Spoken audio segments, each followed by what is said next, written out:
एक बार फिर से हम लोग टेंस में एक नए रूल को पढ़ने जा रहे हैं, है ना। और ये बहुत ही यूनिक, अच्छा और लगभग लोगों से सवाल किया जाता है, जिस रूल का नाम है एम्फैटिक रूल।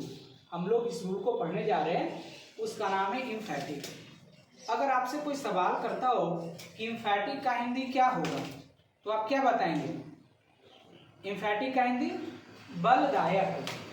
एम्फैटिक का हिंदी हो जाएगा बलदायक। बलदायक का मतलब होता है कि कर्ता किसी कर्म पर, किसी क्रिया पर दबाव डाल रही हो। जैसे एक एग्जाम्पल यहाँ लिखा हुआ है, मैं पढ़ता ही तो हूँ। सब्जेक्ट क्या हो गया? मैं, और ये क्रिया हो गया पढ़ता, और ये ही जो है बाबू लोग, ये ही एम्फैटिक है। ये ही पढ़ता है पर दबाव डाल रहा है, जिसके कारण ये कौन सा सेंटेंस बन गया? एम्फैटिक सेंटेंस बन गया। आइए हम लोग इस नियम के माध्यम से जानते हैं कि इसमें क्या क्या रहने वाला है। तो सबसे पहला चीज, हमारा रूल का नाम एम्फैटिक रूल, जिसका हिंदी होता है बलदायक। ये हम लोग प्रेजेंट और पास्ट दोनों में बनाते चल रहे हैं। प्रेजेंट के लिए हम लोग क्या का यूज करेंगे? Do does. और पास्ट के लिए हम लोग क्या यूज करेंगे?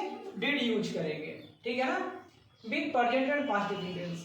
जब अब समझना है कि कब ऐसी वाक्य आएगी कि हम लोग एम्फैटिक का यूज करेंगे, क्या ऐसा होगा कि एम्फैटिक हम लोग लगाएंगे, कैसे लगाएंगे, ठीक है ना।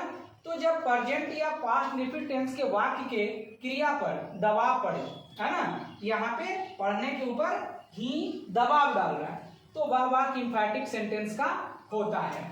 जैसे मैं खाता ही तो हूँ, यहाँ पर भी देखिए दिया गया है मैं खाता ही तो था। तो यहाँ पर जो है ये प्रेजेंट का वाक्य होगा, ये पास्ट का वाक्य हो गया। बहुत इजी तरीके से हम लोग बनाएंगे प्रेजेंट और पास्ट में। मैं खाता ही तो हूँ, क्या हो जाएगा? आई डू इट बनकर हो गया तैयार। अगर यही बात पास्ट में रहेंगे तो हम लोग डिड लगाएंगे, बाकी तो सब कुछ वही हो जाएगा, आई डिड इट। इसके स्ट्रक्चर भी देख सकते हैं आप लोग।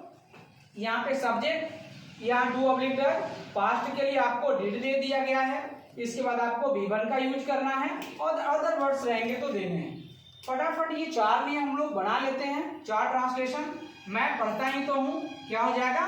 प्रेजेंट का है तो आई डू रीड, एक बनकर हमारा तैयार हो गया।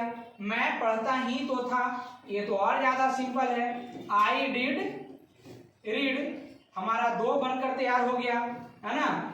इसके बाद क्या है?